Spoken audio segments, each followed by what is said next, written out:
Kas iš jūsų nori pakeliauti su manim šių? Aš kviečiu jūs užsimerkti savo akis ir įsivaizduoti save įgalinančią, pilną energijos. Įsivaizduok save pilno žinojimo ir pasitikėjimo savimi. Ką matot aplinkui savęs? Ką girdit? Ar girdit gal savo balsą, ar kažkieno kito? Ir ką jaučiat viduje?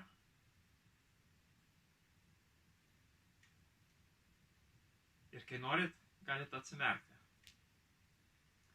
Nes aš noriu pasidalinti, kai aš pajutau tokį įkvėpimą. Ir tai buvo, kai sėdėjau autobuse gale, sėdėjau ir žiūrėjau pro langą, kaip gyvenimas tiesiog praeidinėjo. Ir girdėjau iš kažkur kažkas minėjo apie būti savo autobuso vairuotojo. Kaip tik tuo metu pakėliau žvilgsnį ir mačiau, kad autobusas vairuoja, bet būtent nieks nesėdi priešais vairą. Ir galvoju, kaip čia. Ir tada man atėjo, blemba, jeigu aš priimu atsakomybę, aš galiu vairuoti savo autobusą. Aš kviečiu jūs pakeliauti su manim šį vakarą ir pamatyti, kaip autobusas labai panašus į mūsų kūną. Mes turim širdį, kuris atitinka autobuso motorą. Motoras turi važiuoklės, kurie laiko visą struktūrą, taip kaip mūsų kaulai. Mes turim venas ir arterijas, kuriuose teka kraujas ir visokiausiai kiti dalykai, taip kaip autobusas turi savo vamzdžius, benzinui, alyvai ir net skysčius, kurios siunčiami į priekinių lango stiklo valytuvus, kurios valo stiklą, taip kaip mūsų akys turi vokus, pro kuriuos mes matom. Tačiau kviečiu jūs pamatyti pro mano langos šiandien. Jums pasidalinsiu, parodysiu, kaip sukasi mūsų protas. Pasidalinsiu, kaip galima reguliuoti savo emocijas per mintis, truputį kaip ką tik padarėm. Ir pasidalinsiu, kaip galėt pasiekti žmonės efektyviai, žinant visą tai. Ir galiausiai pamokinsiu jūs, kaip save pakaučinti. O jūs gal klausot, kas aš toks, kad mokinčiau šitas temas? Ir kodėl aš tokį keistą akcentą turiu? Ir kodėl galbūt kai kurios galūnės netaip skamba? Aš esu Marius ir nors lietuvių kalba, mano gimtoja kalba, aš gimiau ir užaugau Amerikoje iki 25 metų. Ir sakyčiau, realiai mano gyvenimas prasidėjo, kai aš išvykau tada gyventi užsienį ir būtent čia į Lietuvą atvykau papičinti savo startuolį. Ir po 1,5 metų beveik, po visos kompanijos patirties, teko pagyventi ir čia Lietuvoje, ir džunglėse Šri Lankoje, ir Berlyne, ir galiausiai Kolumbijoje, kai galiausiai pardavė mūsų kompaniją už šitiek pinigų. Ne, juokauju. Sudegė kompanija, tai šoko nuo degančio laivo. Ir galiausiai grįžau į Lietuvą vietoj, kad į Ameriką, nes jau mano perspektyva pasikeitė ir aš supratau, kad kiek daugiau aš norėjau pamatyti. Ir būtent tada, kai atradau tranzavimą, aš pajutau, kad čia kažkas kito, kad nemokamai galėjau keliauti ir patirti naujos kultūras ir pamatyti pasaulį iš įvairiausių kampų.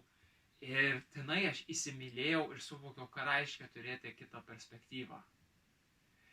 Ir nekeista, kad galiausiai, kai grįžau į Lietuvą, įleisti savo šaknis, kad kai coachingas atsirado mano gyvenime, kad aš įsimylėjau jį, nes buvo būtent įrankis, kuriuo aš galėjau pakeliauti vien per klausimus.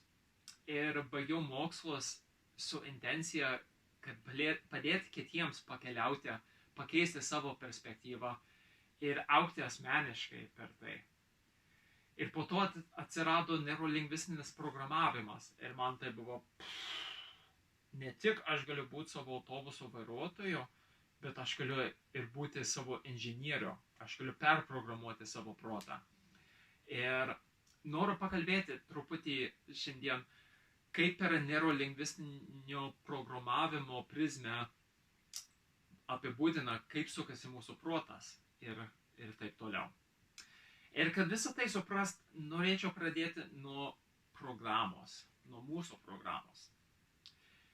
Gal jeigu turite vaikų, galite juos įsivaizduoti arba įsivaizduoti save, kai buvai mažas. Nes kai kūdikis gimsta, jis yra kaip tuščias lapas, kaip kompiuteris tais senoviniais laikais, kai kompas užėmė visą kambarį ir nieko negalėjo daryti, iki kol fiziškai įdėjai programą. Vaikai ir kūdikiai gimsta panašiai taip, neturi realiai savo programų, turi savo poreikius, bet jie surbia viską per savo 5 jusles, jie visą tai, ką jie girdi, užuodžia, mato, ragauja, jaučia, jų protas iš to sukuria programas ir tos programos yra mūsų įsitikinimai, apie ką pakalbėsiu, mūsų nuomonės, mūsų nuostatos, yra taip, kaip mes planuojam ateičiai, kaip mes prisimenam praeitį. Tai realiai visas programos taip kaip kompiuteriuose veiktų, kaip visas funkcijas atlieka. Ir iki 7 metų vaiko protas gyvena būsenoj tokioj kaip žmogus, kuris gilioj hipnozėj. Nes kai mes hipnozėj, mūsų sąmonė išjungta ir mūsų pasąmonė programuoja, reaguoja.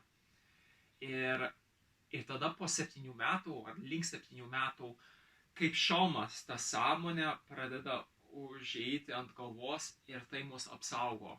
Ir apsaugo nuo gerų ir blogų įtakų. Tai apsaugo nuo visko. Ir geras pavyzdys to, kaip šią praeitą savaitę aš prabudau vidury nakties 1 valandą ir mano partnerė man davė 2 lazdynų riešutus. Ir pas mane programa yra, kai man duoda riešutukus, aš jos, gardžiai suvalgau. Ir tada jos pradėjau kramtyti ir suvokiau, kad, čia ne kaip lazdynų skonis. Ir klausiu, kas čia yra? Pasirodo buvo ausų kimštukai, kad neturėčiau girdėti viso, ko aš nepastebėjau, kad aš klausiau. Tai va kaip mano sąmonė, jeigu aš būčiau buvęs, tai būtų man paklausęs, o kodėl čia 1 nakties reikia kramtyti, nieko būti nereiktų. Bet pasąmonė reagavo ir įveikė tą programą. Kadangi yra trumpas tarpas, kai mes ką tik prabundam ir ką tik prieš užmiegant, mūsų protas įeina į tą hipnozės būseną. Ir po 7 metų šitas mūsų šalmas, jisai įvairiausiom formom ateina. Jis gali būti toks lengvas, kur naujos mintys gali ateiti, kaip pas vaikus, arba kaip pas senesnius žmonės. Tai gali būti kažkoks užkalkėjęs šalmas, kur tik leidžia pamatyti labai siaurai. Ir tai gali būti naudinga, bet tai ir gali mus laikyti nuo augimo, nuo pamatymo iš kitų perspektyvų. Dabar padidinam kontekstą truputį, kad pamatyti, kokį vaidmenį šitos programos turi taip, kaip mes suvokiam realybę. Taip, iš ko susidaro mūsų perspektyvos ir kaip mes išmokstam. Tai pradžiai, kad suprasti, tai reikia pradėti nuo mūsų 5 juslių, kuriuos minėjau. Ir šitos juslės reikia realiai kaip įrankis, kur tą realybę, viskas, kas yra čia, tai ima ir transformuoja į signalus, kurie siunčiame į mūsų smegenis. Kažkur skaičiau, kad kiekvieną sekundę smegenis gauna 2 milijonus bitų informacijos. Kiek tai iš tikrųjų, Dievas žino, bet svarbu, kad žinot, kad čia yra belė kiek informacijos, daugiau negu galim protas įvaldyti. Tačiau protas turi triukų. Vienas triukas, daug iš tos informacijos paima ir ištrina. Ir pavyzdys to yra, kad jūs turbūt nepastebėjot, kaip jaučiasi sėdėti, kur dabar sėdėt, arba kaip jaučiasi kojos ant žemės, arba jeigu nesėdėt ar stovėt, kaip jaučiasi iš savęs. Kitas triukas – protas iškraipo informaciją. Pavyzdys tuo yra, jei kažkas turi fobiją vorų, tai gali pamatyti, mažą vorą, bet jų akyse tas voras didelis ir vogo žmonės. Ir čia yra, kaip mes perdedam informaciją. Jei laimėjom 14 taškų, tai sakysim, 15 taškų, nes taip patogiau protui tokiais, skaičiais prisiminti. Arba perdeda, ar jei kažkas gerai ar blogai, iškraipo aplamai tą informaciją. O kitas būdas – protas apibendrina informaciją. Ir čia yra naudinga, kad mes neturėtum iš naujo išmokti tai, ką mes jau išmokom. Sakom, jau išmokot, kaip vairuoti mašiną, tai čia naudinga, kad nereikėtų iš naujo išmokti kiekvieną kartą, kai sėdat į mašiną. Ir taip pat, jeigu norit išmokti, kaip vairuoti autobusą, tai jeigu žinot, kaip mašiną vairuoti, tai nepradėsite nuo nulio, jau pasimsite kažkiek informacijos iš praeities ir apibendrins visą tai. Ir galiausiai protas sukuria vidinį filmuką. Ir šitas filmukas yra tai, ką jūs dabar patyrėt. Yra visa tai, ką jūs girdit, užuodžiat, matot. Ir pas jūs visus yra skirtingas filmukas. Ir tas filmukas priklausys nuo jūsų praeitų patirčių, nuo nuomonių, kurių turėjot apie tas patirtis, kaip jūs girsit mano balsą skirsit, ir tai unikalu kiekvienam žmogui. Ir kiekvieną filmuką stebi vidinis žiūrovas. Ir čia mes galim grįžti į tą autobuso metaforą, kaip šitas kūnas yra autobusas, o viduje yra to filmuko žiūrovas. Pas kai kurios žmonės tas žiūrovas sėdi gale autobuso ir kritikuoja, arba gyvenimas tiesiog jiems atsitinka. Jie nepriima jokios atsakomybės už kur važiuoja ir žiūri pro langą ir galbūt galvoja, kad man nepatinka šitas maršrutas, kodėl mes vėl čia važiuojam. O pas kitus žmonės kitoj pusėje spektrumo, tai tie, kur vairuoja savo autobusą, kur priima atsakomybę už visą tai, kas atsitinka jų aplinkybėje. Ir jie priima tą galimybę dirbti ir pakeisti jų programas, su kuriuo mes dirbam per neurolingvistinį programavimą ir per coachingą. Ir šitas vidinis žiūrovas realiai interpretuoja tą filmą, kurį patyrė. Interpretuoja tai per kalbą, jeigu tai būtų anglų, lietuvių, rusų ar kiniečių kalba. Visos kalbos turi savo niuansus ir kitaip mes interpretuojam tą filmą. Ir dar toliau mes interpretuojam šitą filmą per mūsų jusles, apie ką aš pakalbėsiu vėliau. Ir kaip minėjau, čia yra, kur mes dirbam per NLP ir coachingą. Čia yra, kur mūsų nuostatos, mūsų nuomonės, mūsų pomėgiai ir mūsų įsitikinimai gyvena. Ir kad suprasti mūsų įsitikinimus, kaip jie susikuria, padeda pamatyti, kaip drambliukus ruošdavo cirkams senais laikais. Paimdavo mažą drambliuką, kuris dar laukinis kaip mažas vaikas, ir pririšdavo tą drambliuką ant kuolo. Ir tiesiog palikdavo. Tas drambliukas bandydavo įsilaisvinti, ir negalėdavo. Sekančią dieną lygiai taip pat, sekančią dieną, iki kol galiausiai pas tą drambliuką atsirado įsitikinimas, kad aš negaliu įsilaisvinti. Ir mūsų įsitikinimai susikuria iš taip, kaip mes prisiminam mūsų filmuką. Ir dažniausiai tie įsitikinimai pasąmoningai susikuria. Ir lygiai taip pat kaip drambliukas nenusprendė sąmoningai, kad aš dabar tikėsiu, kad aš negaliu įsilaisvinti. Tai savaime atsitinka.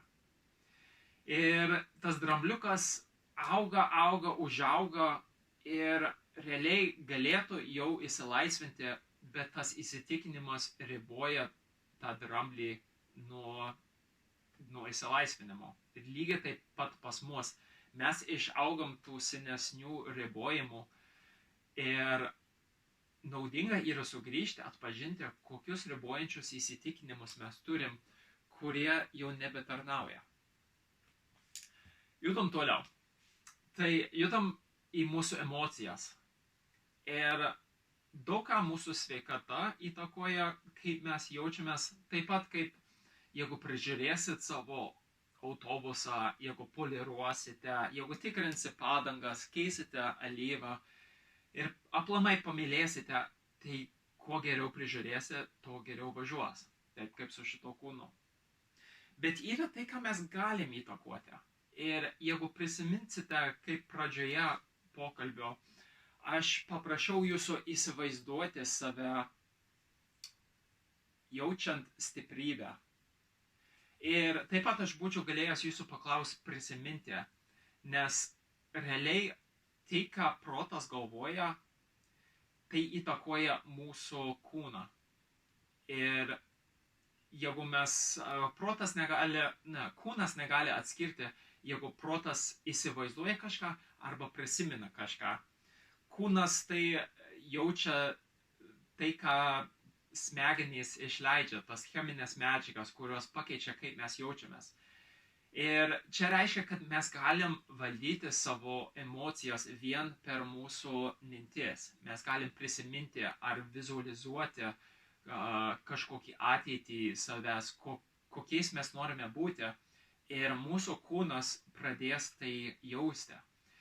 Ir pavyzdys, kaip įvaldyti šitą, yra kitą kartą, kai susipyksite su kažkuo arba įvykis jūs nuvils.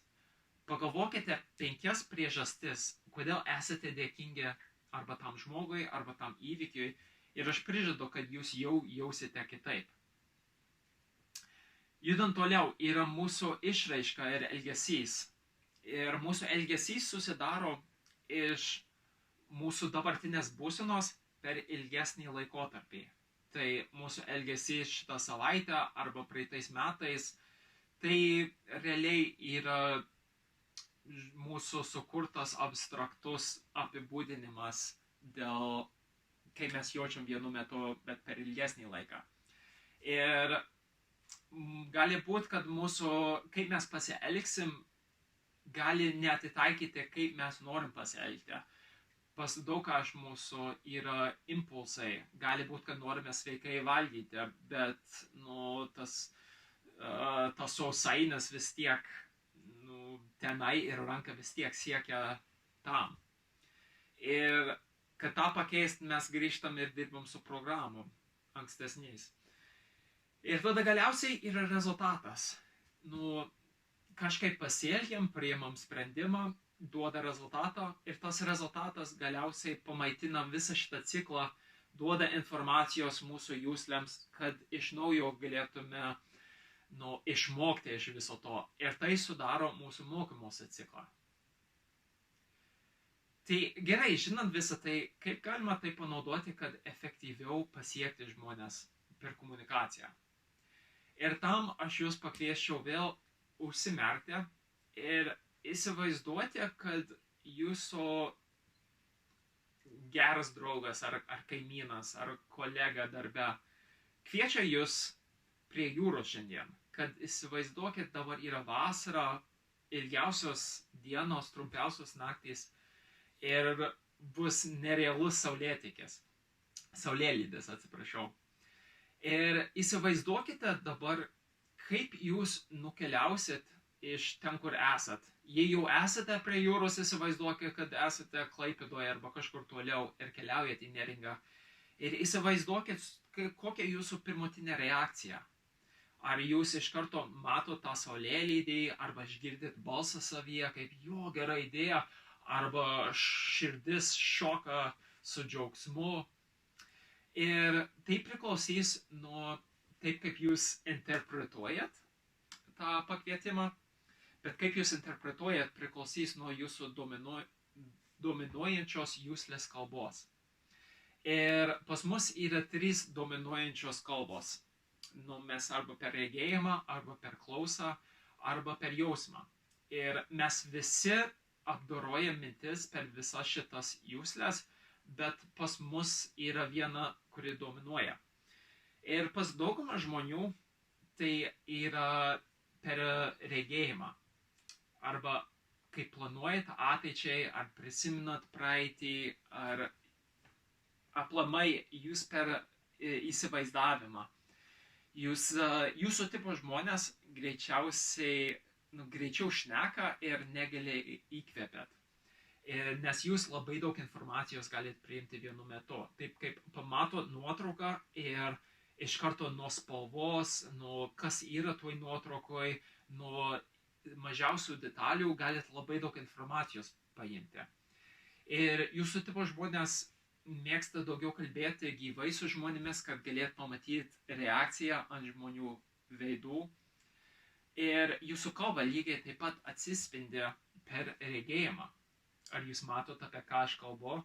Ar galite įsivaizduoti šitie žodžiai, kurie atitinka matymą ir pasirodo taip, kaip per mūsų kalbą?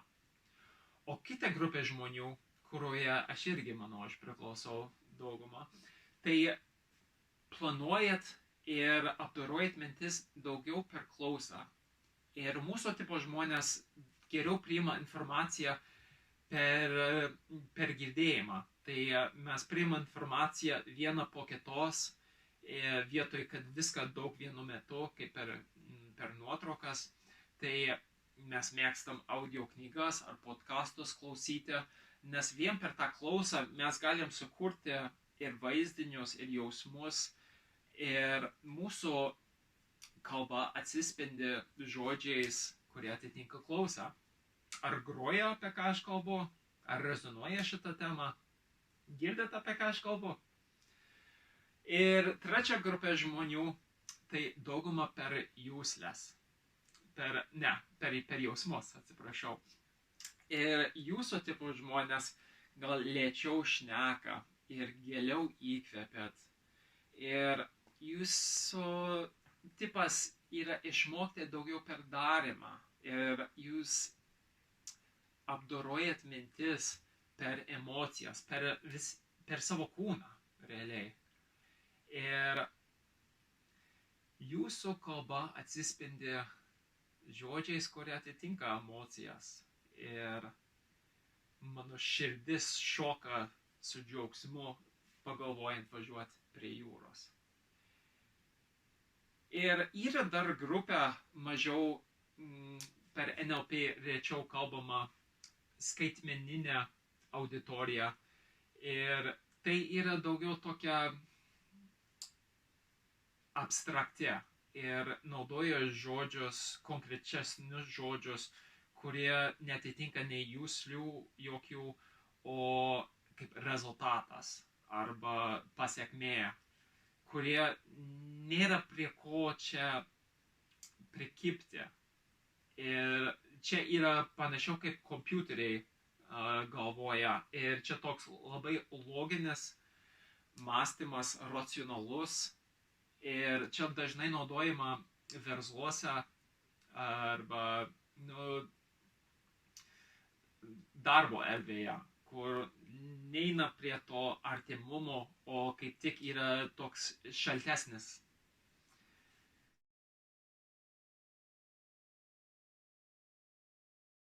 Ir galiausiai prieinam prie mano meilę, kas yra coachingas. Ir aš pats turėjau save pakoučinti, pagalvoti, ką aš noriu pateikti per šias paskutinės 5-6 minutės.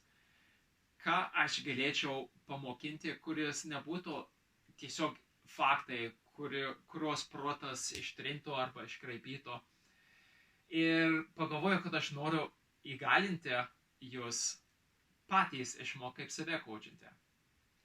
Tai aš kviečiu minutėlę ar dvi pagalvoti apie vieną vietą savo gyvenime, kurioje esate galbūt užstrigę arba norite priimti sprendimą arba judėti į priekį. Tai duosiu trumpai, pagalvokite.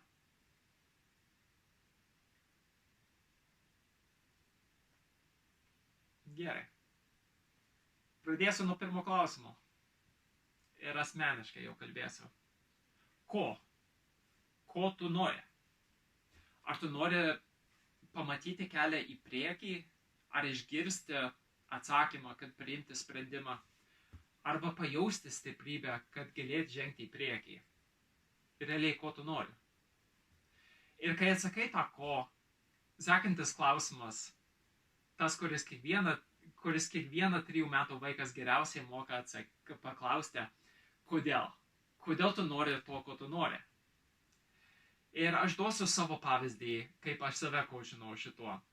Klausiau, ko aš noriu. Aš reklamuoti savęs nenoriu, faktų nenoriu duoti, o aš noriu patirties gauti, prezentuoti ir pasimėgoti procesu. Bet daugiausia aš noriu bent vieną iš jūsų arba įgalinti, arba įkvėpti, kad sekantį sykį, kai arba keliausit į darbą ar iš darbo, arba lauksite eiliai parduotuviai, kad vietoj to, kad siekti į kišenę išimti telefoną, kad pagalvotumėt apie šitą savo temą. Ir kad nebūtinai tuo metu viską bandytumėt išspręsti, bet kad paskirstum minutėlę ar dvi, kas kelintą dieną nors. Nes dažniausiai šitie rezultatai ateina tarpuose, kai mes negalvojam apie tai. Tai galiausiai, kai atsakai, kodėl, klausi vėl, kodėl? Kodėl aš noriu jūs įgalinti ir įkvėpti? Aš noriu jūs įgalinti, nes man tai prasminga. Ir tai, kas man prasminga, man susijęs su laime. Ir galiausiai atsakysi šitą kodėl pakankamai kartų, iki kol randi, kad atsakai panašiai į tos pačius atsakymus ir sunkiau išeina atsakyti šitą klausimą. Tai realiai pasiekėjai savo reikalo esmę. Ir tada svarbu paklausti, ar aš tikrai šito noriu. Nes gali būti, kad pamačius iš kitos perspektyvos, kad pamatysi, kad, gerai, aš gal ne visai. Tai tuo atžvilgiu pakeist tą kodėl, ko nori ir iki ko tikrai žinosi, ko tu nori. Ir svarbu, jeigu šitas noras būtų neigiamas noras, kad paversti teigiamu noru. Neigiami norai yra norai kažko nejausti skausmo, nejausti blogų pasakmių arba kažką paleisti. Visi šitie neigiami norai, jie sukuria tuštumus mūsų gyvenime ir realiai šitie tuštumai tada atveria erdvę, kad pasąmoningai bet kokie kiti dalykai gali įsiterpti ir gali būti, kad tie dalykai irgi nėra norimi. Tai pakeičiam tą norą, pavyzdžiui, nejausti skausmo į kažką, ką tu nori jausti. Aš noriu jausti stiprybę arba įkvėpimą. Aš vietoj, kad paleisti sunkią naštą, aš noriu įgyti stiprybę. Ir galiausiai turi šitą teigiamą norą. Ir trečias klausimas yra kur. Kur tu esi šito tikslo atžvilgio? Kokius resursus tu turi, kurie galėtų tau padėti pasiekti šitą norimą ateitį? Galbūt kažkokios patirties turi iš praeities, gal kažką panašaus patyrei, ar turėjai išspręsti, gal žinai kažkas, kuris mokėtų kaip šitą spręsti, gal juos galima pažiūrėti kaip į pavyzdžius, gal turi laiko arba pinigų arba energijos, tai ką galėtum investuoti, kad arba išmokti naują įgūdį, kuris tau padėtų pasiekti šitą norimą ateitį. Ir čia gali būti, kad susipažinsiu su savo ribojančiais įsitikinimais, kuriuos tuoj paliesim. Nes ketvirtas klausimas yra kaip. Kaip pasiekti šitą norimą ateitį. Ir čia, kur labai įsišaknyja coachingo procesas, nes čia mes per įvairiausius klausimus bandom pažiūrėti į savo situaciją iš kito kampo. Ir čia aš sukūriau priemonę mūsų tinklapį vidurkeliai.lt/savicoachingas. Ir šičia aš prirašiau keletą būdų, kaip galima naudoti arba dienoraštį, arba vizualizaciją, ar net ChatGPT, kad save pakoučinti. Bet irgi šitą eigą, šitos 5 klausimus, kaip save koučinti. Ir tada pilna klausimų priklausant nuo srities. Ar čia bandot spręsti asmenišką reikalą, santykių arba darbe bandote pajudėti į priekį. Ir čia, kur klausimai gali padėti pakeisti perspektyvą, kaip pavyzdžiui, įsivaizduok, jei prabustum sekantį rytą su amnezija ir neturėtum jokio prisiminimo apie bet kokių ribojančių įsitikinimų ir turėtum visus pinigus ir laiką, ko galėtų reikėti, kur tu kreiptum savo dėmesį, kas kitaip atrodytų. Ir aišku, šitas vienas klausimas daugumą žmonėms neatitiks, tai čia kur tas asmeniškas darbas su savim padeda. Bet galima irgi šitos klausimus panaudoti, pakeisti savo ribojančius įsitikinimus. Ir šitos klausimus kalbu būtent pagrindinius. Ką tu tiki ir ko tu norėtum tikėti. Ką tu norėtum tikėti šito atžvilgiu. Ir kodėl tu nori tą tikėti ir galbūt kodėl tu tiki tai, kas tave riboja. Ir kur esi šito įsitikinimo atžvilgio. Ir lygiai taip pat per įvairius klausimus mes galim pamatyti mūsų įsitikinimus per kitą kampą. Pavyzdžiui, jeigu antroji klasėje kažkas juokėsi ir žvengia iš tavo meno kūrinio ir kilo toks įsitikinimas, kad aš nemoku piešti, aš nesu kūrybiškas. Ir tai galima iš įvairių kampų pažiūrėti. Pavyzdžiui, piešimas, kūrybiškumas yra įgūdis. Galiu pažiūrėti, ar aš esu kažkada išmokęs įgūdį, kurio aš prieš tai nežinojau, nemokėjau. Ir, aš daug aš esu išmokęs. Ir kaip aš tai padariau? Aš investavau laiką, aš ėjau į kursus ir praktikavaus. Ir lygiai taip pat mes galim pažiūrėti į šitą įsitikinimą taip, kad gerai, galbūt aš dabar nemoku piešti, bet jeigu aš investuočiau laiko nors kartą kas kelias dienas, tai aš galėčiau išmokti, kaip geriau piešti. Ir svarbu yra tik truputį nors pakeisti perspektyvą, kad jau tas senas įsitikinimas jau subyrėtų. Nes tai jau atlaisvins kelią į priekį. Ir tada paskutinis pagrindinis klausimas yra ką? Ką toliau darysiu? Koks sekantis mažas žingsnelis, kuris mane priartintų prie savo norimos ateities? Ir svarbu čia pažiūrėti nebūtinai į didelius pokyčius, kuriuos galim padaryti, bet koks mažiausias pokytis turės didžiausią teigiamą pasekmę. Ir tuomet ir baigėsi šitas savicoachingo dalis ir mūsų kelionė. Aš tikiuosi, kad jeigu jums surezonavo bet kas iš šito, kad arba surastumėt coacherį savo aplinkoje, su kuriuo galėtum gyvai susitikti, arba padirbėtum save išlavinti šituo naujų įgūdžių, nes realiai tai yra įgūdis, kuris padeda mums augti per introspekciją. Ir tuo linkiu jums geros dienos. Iki.